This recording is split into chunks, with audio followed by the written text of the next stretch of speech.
अस्सलाम वालेकुम रहमतुल्लाह।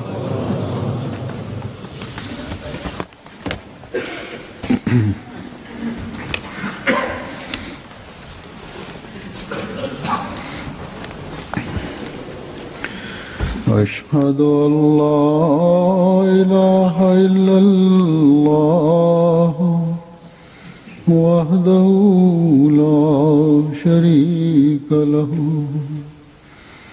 وأشهد أن محمدا عبده ورسوله أما بعد فأعوذ بالله من الشيطان الرجيم بسم الله الرحمن الرحيم الحمد لله رب العالمين الرحمن الرحيم مالك يوم الدين إياك نعبد وإياك نستعين اهدنا الصراط المستقيم صراط الذين أنعمت عليهم غير المغضوب عليهم ولا الضالين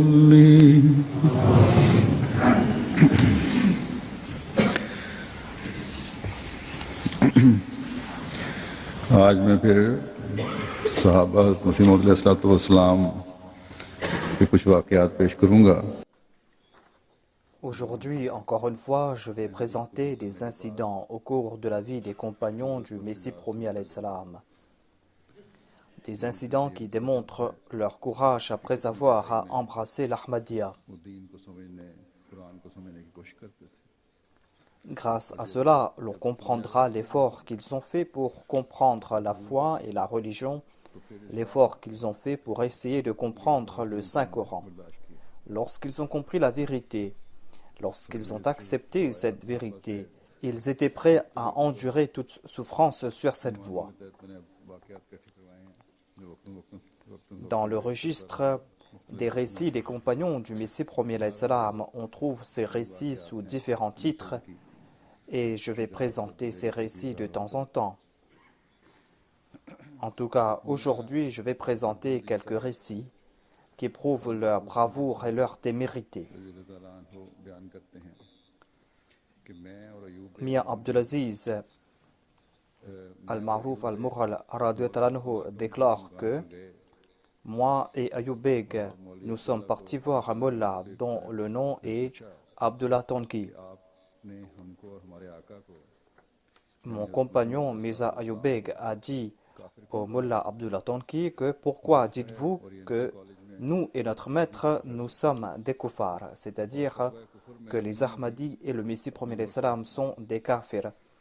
Mullah Abdul Tonki était professeur d'arabe à l'Oriental College et il avait apposé son sceau sur le fatwa de kufr contre le Messie promis. À la question de Mirza Ayoub Beg, le mullah a déclaré que puisque les mullahs, à l'instar de mullah Ghulam Dastargiri, Molvi Mohammad Hussein Batalvi et Hussein Delvi et Abdul Jabbar Ghaznavi ont émis leur décret, c'est pour cette raison que moi aussi j'ai émis mon décret. Mirza Yaqub Beg lui a dit que puisque tous iront en enfer, voulez-vous les accompagner en enfer vous aussi? Molvi Abdullah a déclaré que j'ai commis une erreur, j'ai pas lu les ouvrages de Mirza Saheb, c'est-à-dire du Messie promis. Le rapporteur déclare que nous lui avons présenté tous les ouvrages du Messie promis qui ont été publiés à l'époque et nous lui avons donné un délai de 3 mois pour étudier ces ouvrages. Et après 3 mois, nous sommes partis le rencontrer. Et le mullah Abdullah a déclaré que vous êtes des enfants. Ils étaient des jeunes et il leur a dit que vous êtes des enfants, vous n'avez pas compris cela. Mirza Ayoub Beg a déclaré que moi, j'ai fait ma licence. J'ai eu ma licence Si vous voulez étudier l'anglais, je peux vous l'enseigner. Et si moi je veux apprendre l'arabe, je vais l'apprendre de vous. Si vous croyez que nous sommes des enfants, eh bien sachez que les enfants n'auront pas des comptes à rendre. Pouvez-vous nous mettre cela en écrit? Et nous sommes partis de là. Nous sommes partis le voir une troisième fois et nous étions accompagnés du beau-père de Khaja Kamaluddin. C'était une personne qui s'appelait Khalifa Rajbuddin. C'était une personne âgée. Nous nous sommes dit que s'il dit que nous sommes des enfants, nous allons lui présenter Khalifa Rajbuddin. Le Maulvi Abdullah a commencé à parler avec Khalifa Rajbuddin en disant que c'est bien que les musulmans ont ouvert des magasins. Il a commencé à parler de la pluie et du beau temps. Il a dit c'est bien que les musulmans ont ouvert des magasins d'épices, des magasins de ceci ou de cela.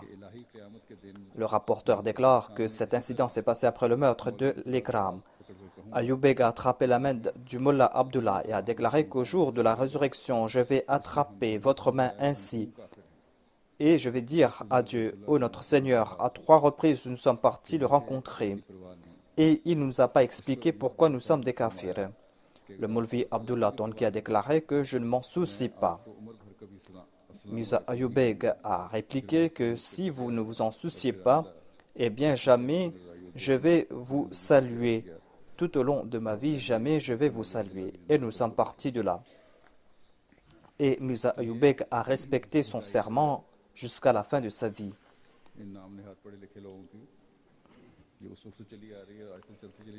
Ainsi donc, voilà l'entêtement de ces soi-disant mollahs, de ces soi-disant érudits. Et cela ne cesse de se répéter aujourd'hui. Ils ne lisent pas les ouvrages du Messie promis. Ils ne lisent qu'une partie et commencent à critiquer le Messie promis sans prendre en considération le contexte de ses propos. Ou critiquent le Messie promis aveuglement. Dans les pays arabes, dans la plupart des cas, ils disent que les mollahs du Pakistan sont unanimes, que les Ahmadis sont des kafirs ou des mécréants. C'est pour cette raison que ce n'est pas la peine pour nous de réfléchir davantage à ce sujet. Voilà ce qui se passe donc depuis le début de l'histoire de la communauté Ahmadiyya. Et cela se répète aussi aujourd'hui. Il y a le récit de Hadrat Munshi Kazim Mahboub qui rapporte que je n'étais pas parti à l'école pour quelques jours. Le 4e jour, un certain Rahmat Ali Saheb de Daska m'a appelé. Il travaillait pour l'Anjuman Hamayat Islam.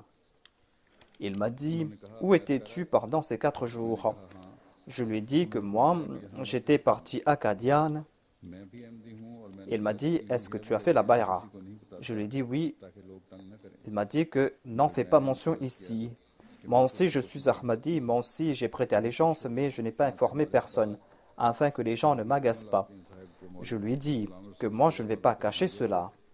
Quelle que soit la situation, je ne vais pas cacher cela. Nous avions un enseignant qui était le Maulvi Zainul Abidin. Il nous enseignait le Saint-Coran et les hadiths. Je lui ai dit que je suis un Ahmadi. Et il m'a rabroué. Et jour après jour, il me tourmentait davantage. Il a dit que celui qui a accepté Misa, c'est-à-dire le Messie promis, celui qui a accepté le Messie promis a rejeté tous les prophètes. Il me disait, repens-toi et rejette ton allégeance. Mais je parlais toujours sur la mort de Jésus-Christ selon les versets du Saint-Coran. Et il n'avait pas de réponse. Et son animosité a pris une telle ampleur que lorsque sa classe commençait, il s'adressait à moi et disait « Misaï, tiens-toi debout sur le banc. » Je me mettais debout sur le banc et je lui demandais « Quelle est ma faute ?» Il répondait que « Il te suffit d'être un Misaï et d'être un kafir. » J'ai enduré cela pendant quelques jours. Mais après cela, j'ai décidé d'informer notre principal qui était un nouveau musulman et dont le nom était Hakim Ali. Je lui dis que certains enseignants me frappent parce que je suis Ahmadi. Après cela, il a émis une lettre circulaire et a dit qu'aucun enseignant ne doit châtier un élève en raison de sa religion. Après cet ordre du principal, le Mullah Zainul Abidin et ses compères ont cessé de me tourmenter. et leurs vexations ont diminué. Ces incidents ne datent pas de 100 ans de cela. Ces incidents se répètent aussi aujourd'hui au Pakistan. Aujourd'hui aussi, on est en train de traiter les enfants Ahmadis ainsi.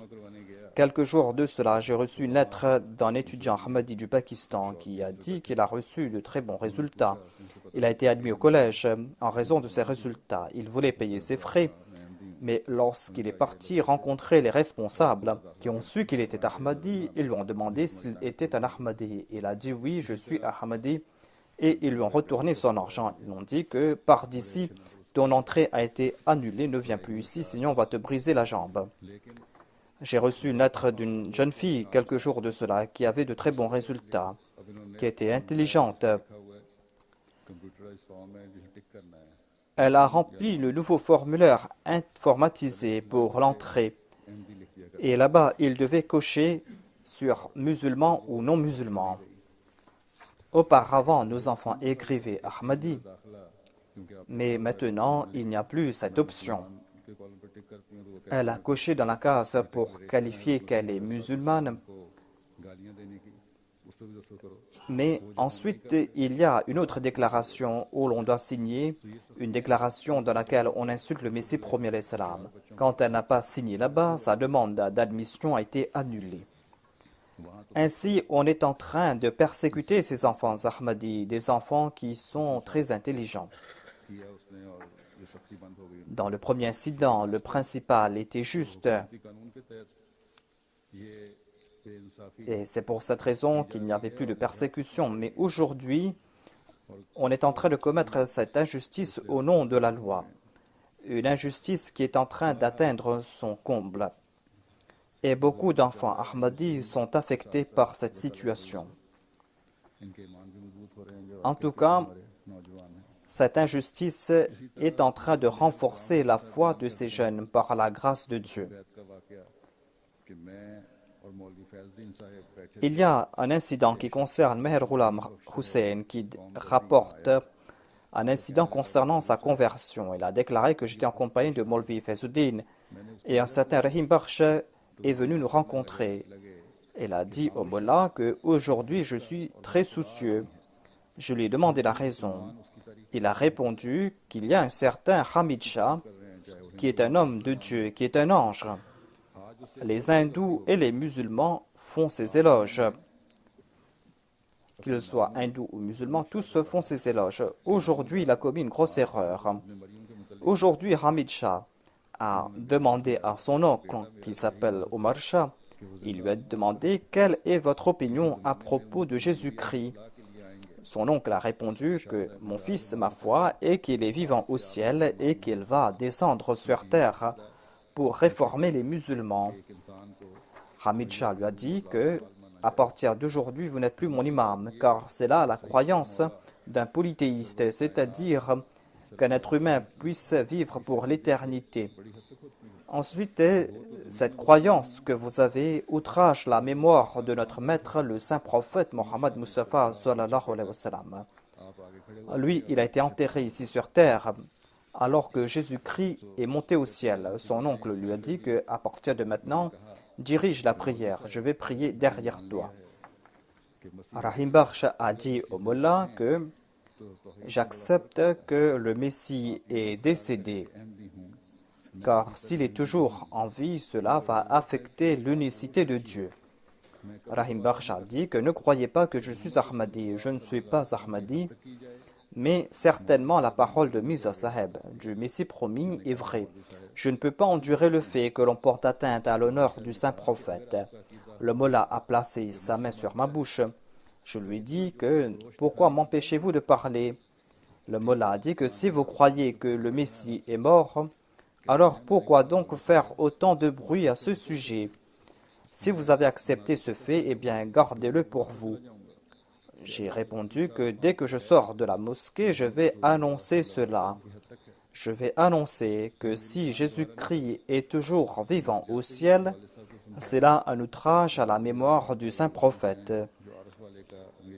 Je ne peux pas endurer cela davantage. J'ai expliqué cela à mon père, à mon frère aîné, Ghulam Hussein, qui n'était pas encore Ahmadi. mais ils étaient tous deux rouges de colère. Ils m'ont qualifié d'antéchrist et de maudit. Je me suis dit que le lendemain, les mollahs vont courir derrière moi. Pendant la nuit, j'ai fait venir cet Ahmadi, un Ahmadi qu'on avait empêché d'entrer dans la mosquée. Le rapporteur n'était pas encore Ahmadi à l'époque. Il déclare que j'ai fait venir cet Ahmadi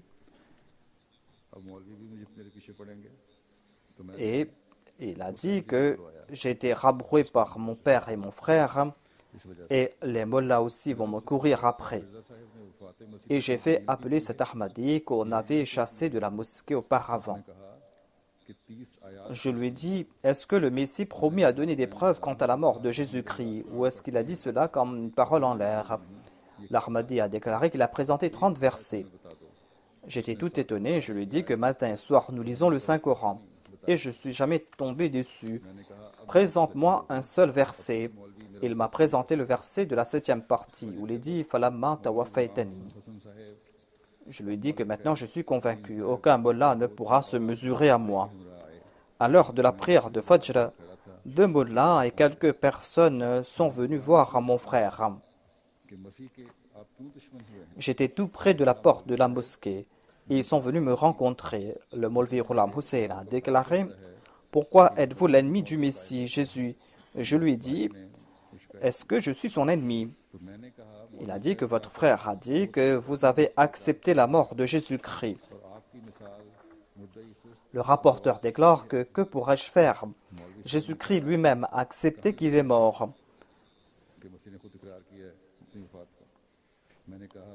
Le mollah a dit, où est-il dit que le Messie lui-même a accepté qu'il est mort? Dans quel Coran cela est écrit? Je lui ai dit que c'est dans le Coran. Il m'a dit, c'est dans quel Coran? Le Coran écrit par Mirza Sahib. Je lui ai dit, oh mollah, réfléchissez un peu sur ce que vous êtes en train de dire. Vous êtes en train de vous attaquer à Dieu. Car Dieu déclare que personne ne pourra présenter l'équivalent du Coran. Et vous êtes en train de me dire que Mirza Sahib, c'est-à-dire le Messie promis, a écrit un Coran. Le mollah a dit, où est ce verset? Et j'ai cité ce verset. Il a dit que moi je te présente une seule solution à tout cela, c'est-à-dire ne parle pas avec ces gens, avec ces Ahmadis. Voilà la seule solution. Il n'y a pas d'autre solution. Ne les regarde même pas dans les yeux. Même si tu les regardes dans les yeux, cela va t'influencer. Souviens-toi de ces 2 solutions et tu seras à l'abri. J'ai répondu que c'est cela l'effet de la vérité. Ces 2 solutions que vous m'avez présentées sont la preuve de la vérité. Les mollahs sont partis. Mon frère, quant à lui, est parti à Nairobi. J'ai embrassé l'Ahmadiyya et j'ai expliqué cela à mon père et à ma femme. Mon frère a compris cela lorsqu'il était à Nairobi. Après 10 mois, il est retourné et il a embrassé l'Ahmadiyya. Et maintenant, par la grâce de Dieu, dans notre quartier, il y a entre 100 et 200 Ahmadis. Aujourd'hui aussi, on est en train de dire la même chose. C'est-à-dire, ne parlez pas avec les Ahmadis, ne les regardez pas dans les yeux. Mais cela ne date pas d'aujourd'hui. 1400 ans de cela, on a vu la même chose. On disait la même chose à propos du saint prophète, sallallahu alayhi wa sallam. Il y a un incident très connu qui concerne Hadrat Tufail bin Amr Dawsi. Il dit qu'un jour où je suis venu à la Mecque, les Qurayshites m'ont dit que tu es un chef honorable, tu es un grand poète, tu es venu nous rencontrer, nous voulons t'avertir à propos de quelqu'un qui se dit prophète. Il a semé la zizanie parmi nous et il nous a divisés. Il y a de la magie dans ses paroles et il a divisé les pères et les fils, les époux, en raison de ces paroles. Si vous écoutez ces paroles, vous et votre peuple, vous allez subir le même malheur. Ainsi, n'écoutez pas cette personne, ne parlez pas avec lui. Tufail a dit que les koufars ont insisté à tel point que j'ai décidé de ne pas écouter le saint prophète. Et quand je suis entré dans l'enceinte de la Kaaba, j'ai mis du coton dans les oreilles pour ne pas entendre ces paroles. Et dans l'enceinte de la Kaaba, il a vu que le saint prophète était en train de prier. Je me suis mis à côté de lui, dit Toufail. Le décret de Dieu a fait en sorte que je puisse entendre quelques paroles du saint prophète, des paroles qui m'ont plu. Je me suis dit que je suis une personne intelligente, je suis un poète, je peux faire la distinction entre le bien et le mal. Je dois écouter les paroles de cette personne. Si ces paroles sont bonnes, je peux les accepter. Si ce sont des paroles déplaisantes, je vais les rejeter. Et j'ai attendu que le saint prophète termine sa prière. Ensuite, je l'ai suivi. J'ai suivi le saint prophète jusqu'à devant sa maison. Je me suis adressé à lui et je lui ai dit: Ô Mohammed, sallallahu alayhi wa sallam, votre peuple m'a dit ceci à votre propos. Et ils m'ont effrayé à tel point que j'ai mis du coton dans les oreilles pour ne pas entendre vos paroles. Mais le décret de Dieu a fait en sorte que je puisse entendre quelques-unes de vos paroles, des paroles qui m'ont plu, et je veux vous écouter davantage. Le saint prophète lui a parlé à propos de l'islam, lui a fait écouter les versets du Saint-Coran. Et il a déclaré que je n'ai pas entendu de paroles aussi justes. Et Toufail a récité la kalima et a embrassé l'islam. Voilà donc comment agissent les ennemis de la vérité. S'il y a de la magie, c'est tout le temps de la part des ennemis de la vérité. Ce n'est jamais de la part des prophètes qu'on voit cette magie. Dieu a décrété que jamais la magie ne remportera du succès. Si cette magie a du succès selon eux, eh bien, selon les versets du Saint-Coran, ce n'est pas de la magie, mais c'est la vérité. La vérité qu'ils doivent accepter. Ensuite, il y a un récit rapporté par Khalifa Nuruddin de Jammu.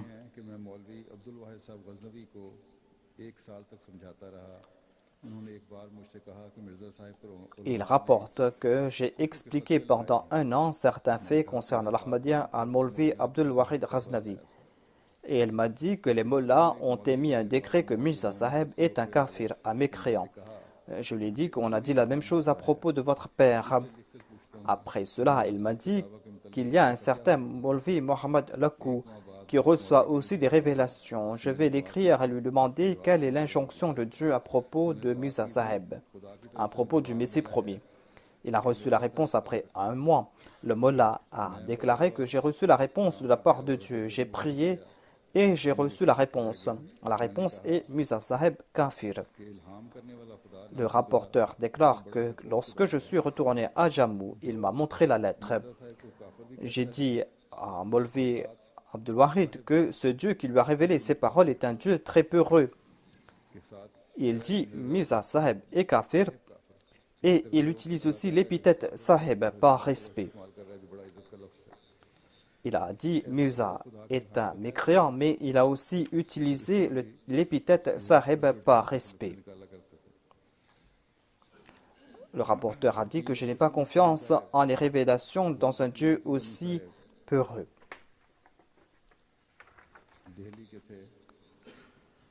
Hakim Abdus Samad de Delhi a rapporté qu'il a embrassé l'Ahmadiyya en l'an 1905. Il a dit qu'en 1891, j'ai étudié le tafsir de Jalalain avec un mullah. Et un jour, je suis tombé sur le verset Ya Isa inni mutawafika wa rafiuka ilayya. Dans le tafsir, il est dit que Rafiuka ilayya min ad-dunya min ghayri mautin. J'étais étonné. Et je me suis dit, d'où vient ce commentaire? Est-ce que cela est en accord avec l'original? Ou est-ce que cela va à l'encontre de l'original, de ce qui est dit dans le Saint-Coran? J'ai médité à ce sujet jusqu'à 2 heures du matin et mon père s'est réveillé pour me demander ce qui se passait. Je lui ai présenté la vérité. Il m'a dit, pose cette question à ton enseignant.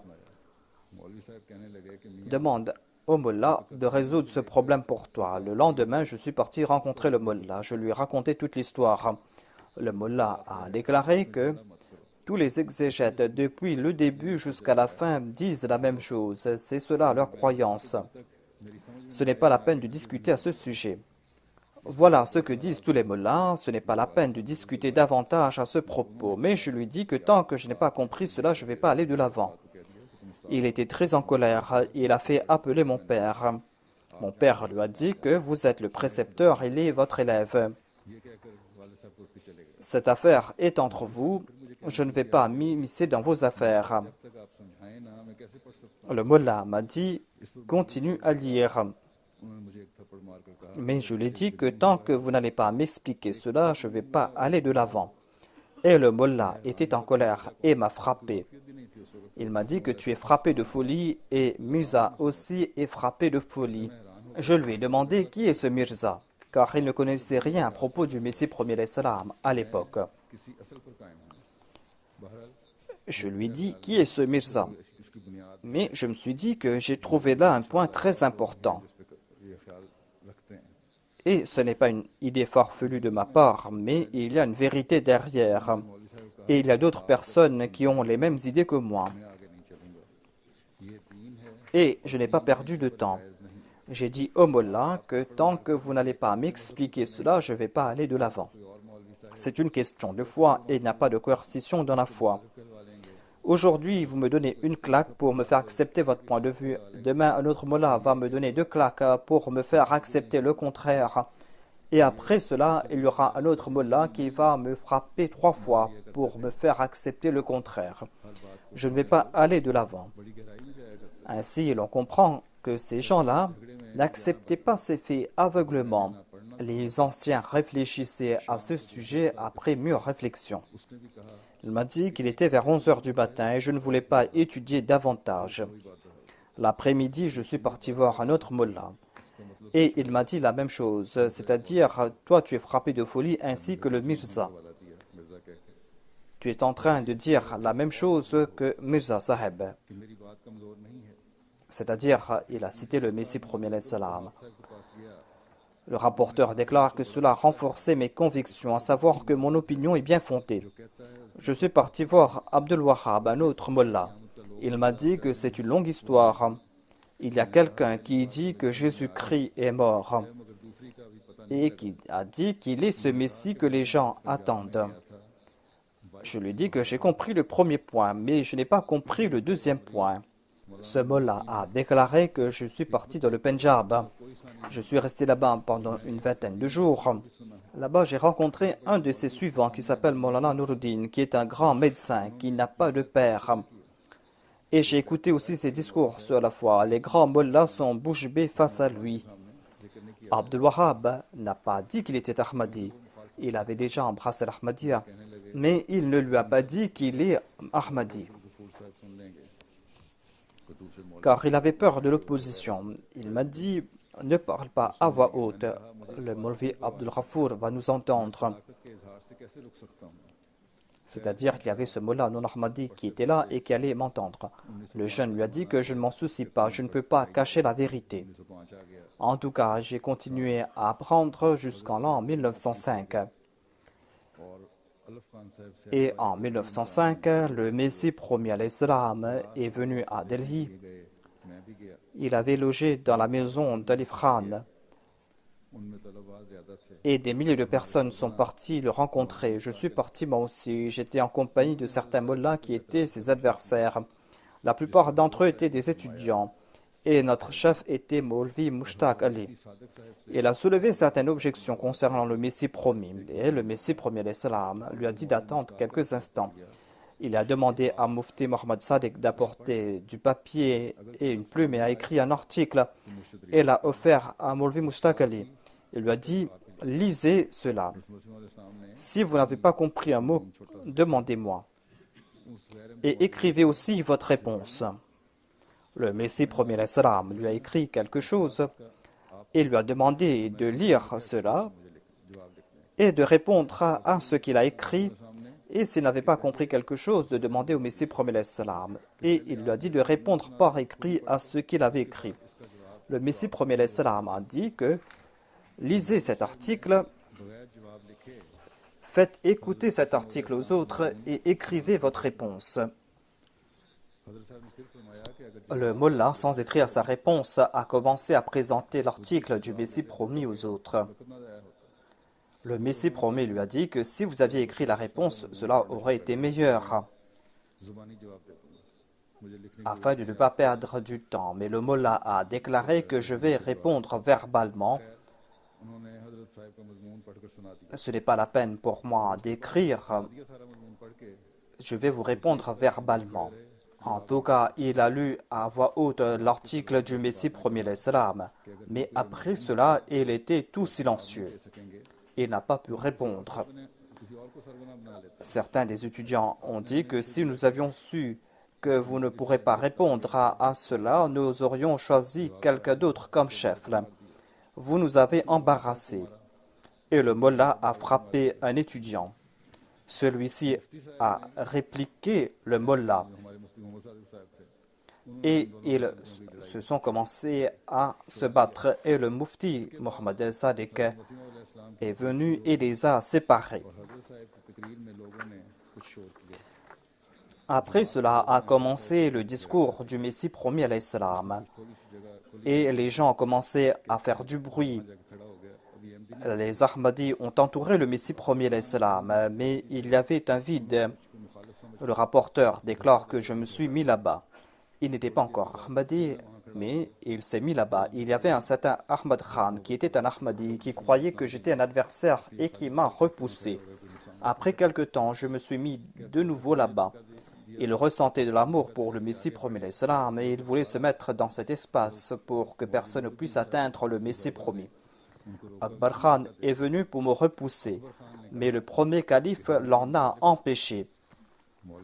Le premier calife l'en a empêché en disant pourquoi le repousser. Akbar Khan a dit que c'est un ennemi. Le premier calife lui a dit est-ce que vous avez ouvert son cœur pour voir? Laissez-lui venir. Après cela, il y a un certain Molvi Chamriya qui s'est mis debout et qui a commencé à insulter le Messie promis à l'Islam. Je lui ai dit que si tu continues à proférer des insultes, je vais tirer ta langue. Hafiz Abdul Majid l'a empêché et lui a dit tais-toi et ne sois pas malpoli car tu es en train de perdre tes forces. Ne sois pas malpoli car les nôtres sont en train de nous condamner et nous serons frappés par les nôtres. Tais-toi donc. Le Messie premier l'Islam a dit dans son discours qu'Allah m'a envoyé en tant que Messie. Il a aussi dit que quant à ceux qui ne peuvent pas prendre de décision concernant ma personne en raison de leur manque de connaissances doivent réciter cette prière souvent. Cette prière qu'ils récitent dans leurs 5 prières quotidiennes. Ihdina surat al-mustaqim, surat al-ladhina anamta alayhim. Ils doivent réciter cette prière matin et soir. Ils doivent réciter cette prière pendant 40 jours en toute sincérité. Et s'ils agissent ainsi, Dieu va leur dévoiler la vérité. Le rapporteur déclare que j'ai commencé à réciter cette prière et après une semaine, la vérité s'est dévoilée à moi. Dans un rêve, j'ai vu que j'étais dans la mosquée du quartier Hamid. J'étais dans cette mosquée et là-bas, j'ai vu que le Messie premier l'Islam était présent. Je voulais serrer la main du Messie premier l'Islam et un mullah qui était aveugle m'en a empêché. Je suis parti dans l'autre direction, il m'en a empêché de nouveau. Et il m'a empêché une 3e fois. J'étais en colère et je voulais le frapper. Mais le Messie premier l'Islam m'a empêché de le frapper. Le Messie premier l'Islam m'a dit ne sois pas en colère, ne le frappe pas. Je lui dis que moi je veux vous rencontrer, je veux vous serrer la main. Et il m'en empêche. Et j'ai ouvert les yeux. J'ai rapporté cela à Mir Qasim Ali et à Molvi Mahboub Ahmad et à Kadir Bakhsh. Mir Qasim a dit écris ce rêve. Il m'a dit à la fin écris que par ce rêve je prête allégeance au Messie promis à l'Islam. Molvi Mahmoud Ahmad, qui était un non-Ahmadi, m'a dit que tu connais le tempérament de ton père. Il ne va pas te laisser vivre un seul instant dans sa maison. Le rapporteur a dit que je ne m'en soucie pas.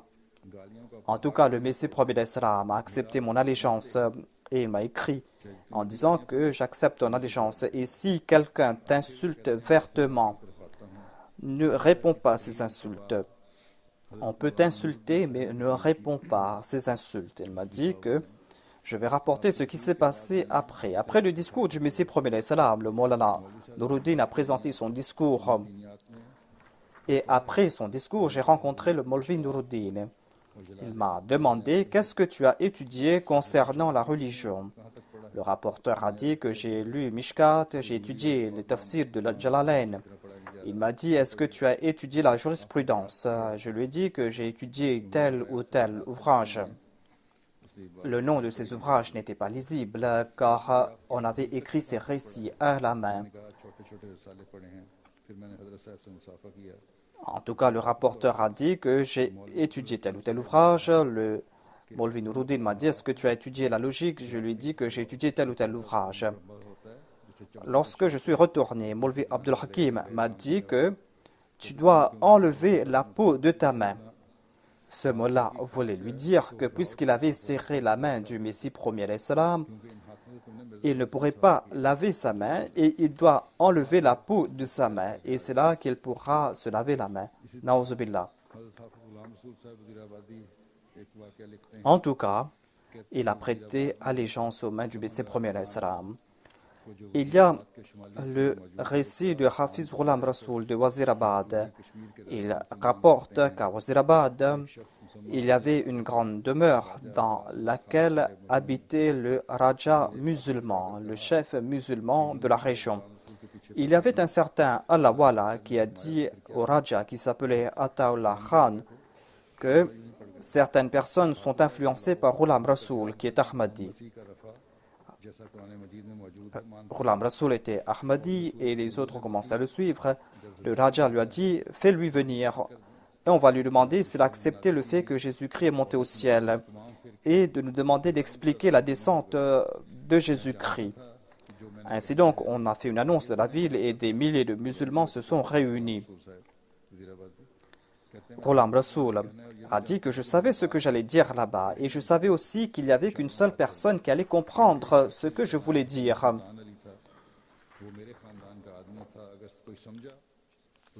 Il allait parler en parabole et il n'y avait qu'une seule personne qui était un membre de ma famille qui pourrait comprendre cela. Il s'appelait Hakim Sultan Ali. En tout cas, lorsque je suis arrivé là-bas, le Raja a dit que Allah Wala a dit que Ghulam Rasoul a accepté la Rafa et le Nuzul de Jésus-Christ. Je lui ai répondu que oui, c'est vrai. Si tout le monde se tait, je vais expliquer cela. J'étais le seul Ahmadi parmi des milliers. Je leur ai dit que dans le Saint-Coran, on a annoncé l'élévation de Jésus-Christ et dans le hadith, on trouve mention de sa nuzul, de sa descente. J'accepte cela comme vérité. Celui qui n'accepte pas cela n'a pas de foi. Après avoir prononcé ces paroles, les gens commençaient à sauter de joie. Il y a eu beaucoup de bruit. Et j'ai profité de l'occasion pour m'éclipser. Mais quand je suis sorti, ce parent que j'avais évoqué, ce sultan Ali, a dit au Raja que vous n'avez pas compris ce qu'il voulait dire. Il a dit que vous n'avez pas compris ce que Ghulam Rasoul voulait dire. Il vous a trompé, il vous a jeté de la poudre aux yeux. Faites-le revenir. Certaines personnes sont venues me chercher, mais j'avais déjà traversé la porte et j'étais sorti. Et je suis parti chez moi. La nuit s'est passée sans incident, mais après la prière du matin, il y a quelqu'un qui est venu de la part du Raja. Il m'a dit que le Raja et certaines personnes disent qu'ils ne sont pas satisfaits concernant les réponses à propos de Rafa et de Nuzul. Ghulam Rasoul a dit que comment pourrais-je le convaincre? Il a dit que le Raja a dit que vous devez dire que Mirza Saheb est un kafir. Et Ghulam Rasoul a déclaré que puisque le Mullah dit qu'il est un kafir, moi aussi je dis qu'il est un kafir. C'est-à-dire, il voulait sous-entendre que ce sont les Mullahs qui sont des mécréants. Voilà son intention.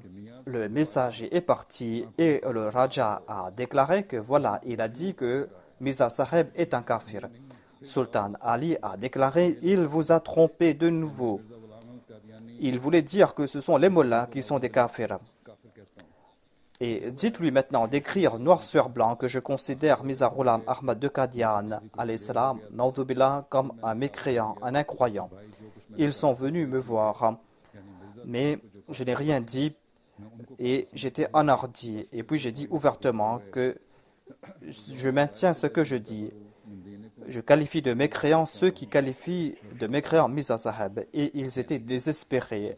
Al-yawma ya'isa alladhina kafaru min dinikum fala takhshawhum wakhshawni. C'est-à-dire, aujourd'hui, les mécréants ont désespéré de votre religion.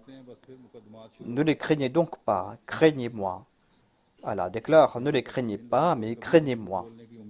En tout cas, il y a eu un procès contre moi. Et même ces personnes que je n'attendais pas qu'elles allaient mentir ont commencé à mentir contre moi pour me nuire. Mais je ne me suis pas soucié de leurs déclarations. En tout cas, j'ai rapporté cet incident concernant les mollahs au Messie premier alayhi salam. Et le Messie premier alayhi salam en a ri. Le Messie premier alayhi salam a déclaré qu'on a le droit de cacher sa foi jusqu'à un certain point. C'est-à-dire qu'on peut cacher sa foi pour éviter des troubles jusqu'à un certain point. Tout comme il est dit dans la sourate Al-Mu'min, وَقَالَ رَجُلٌ مُؤْمِنٌ مِنْ آلِ فِرْعَوْنَ يَكْتُمُ إِيمَانَهُ. Selon l'exigence du moment, vous avez bien fait de cacher votre foi pour éviter la méchanceté de ces gens. Voilà donc les récits des persécutions qu'on est en train de faire subir aux Ahmadis. Les récits du fait qu'on est en train d'essayer de les écarter de la vérité, qu'on est en train de les effrayer. Ce ne sont pas là des histoires du passé. Mais aujourd'hui, même après 123 ans, c'est ainsi qu'on est en train de traiter les Ahmadis. Mais la caravane de l'Ahmadiyya, par la grâce de Dieu, est en train de progresser en dépit de cette persécution. Et Inch'Allah, elle va continuer à progresser. Partout dans le monde, les Ahmadis sont fermes dans leur foi. Et leur foi est en train de se renforcer. Après avoir cru, ils ont en tête ce commandement de Dieu. Fala takhshawhum wakhshawni. S'il y a la crainte, eh bien c'est la crainte de Dieu. Ils ne craignent pas les hommes. Qu'Allah renforce la foi des Ahmadis et qu'Allah fasse qu'ils se maintiennent fermement sur leur foi et que leur foi progresse davantage. Aujourd'hui, je vais présenter un autre récit d'une personne qui a été ferme dans sa foi. Au Pakistan, un de nos aînés est tombé en martyr. C'est Chaudhry Mohammad Akram, fils de Mohammad Youssouf de Nawab Shah. Inna lillahi wa inna ilayhi raji'un. La famille de Mohammad Akram était de Faisalabad. Dans sa famille, c'est son grand-père Mian Ghulam Qadir qui a accepté l'Ahmadiyya en premier. Il avait prêté allégeance sur les mains du Messie promis alayhi salam.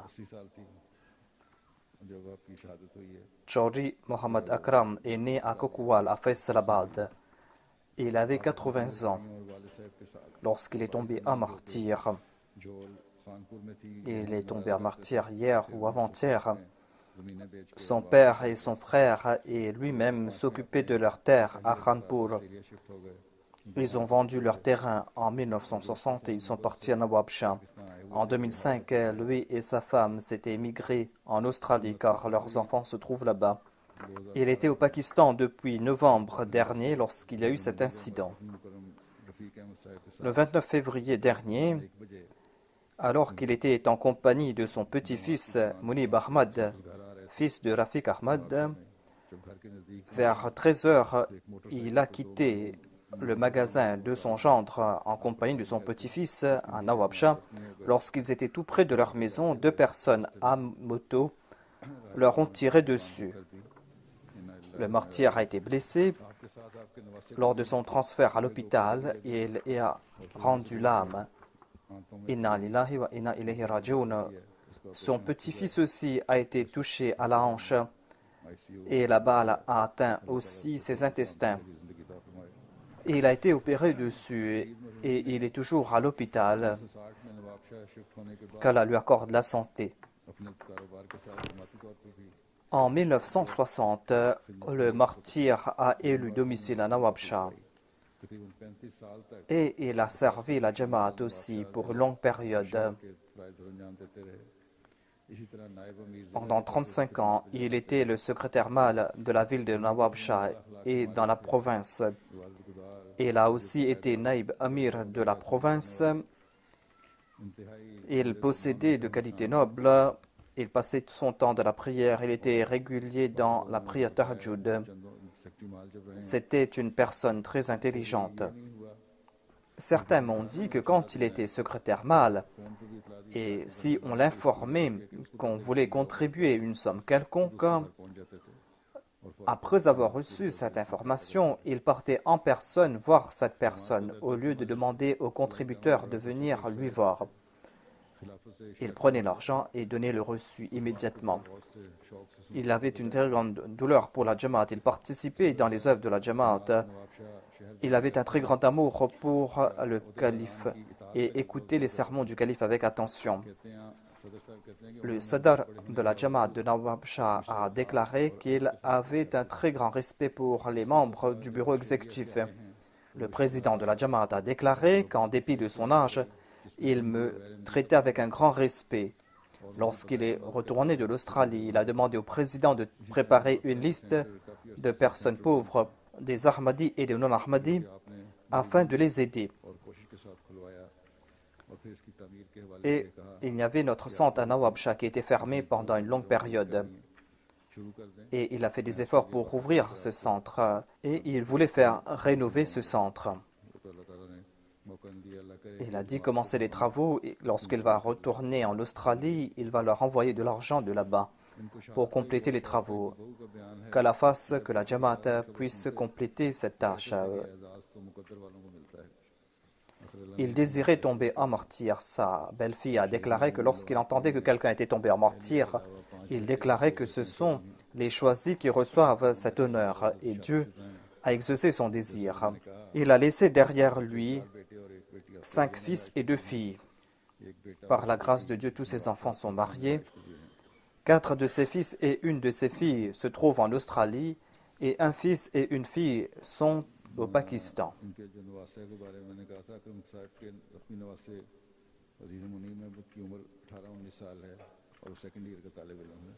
Il y a son petit-fils qui a été touché. Munib Ahmad a 18-19 ans. Qu'Allah lui accorde une bonne santé. Après la prière de Juma et d'Asra, je vais diriger la prière funéraire du défunt.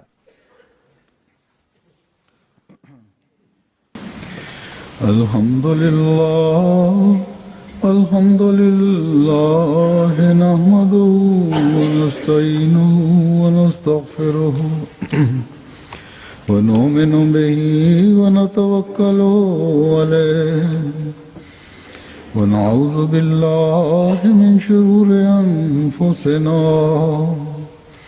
ومن سيئات أعمالنا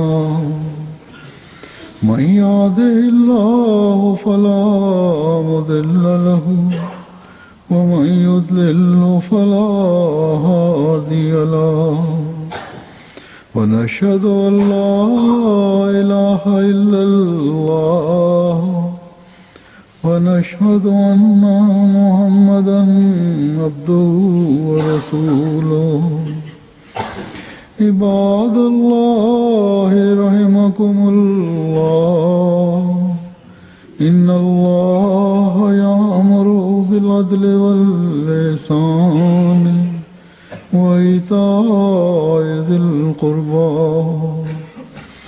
وينهى عن الفحشاء والمنكر والبغي يعظكم لعلكم تذكرون اذكروا الله يذكركم وادعوه يستجب لكم ولذكر الله أكبر.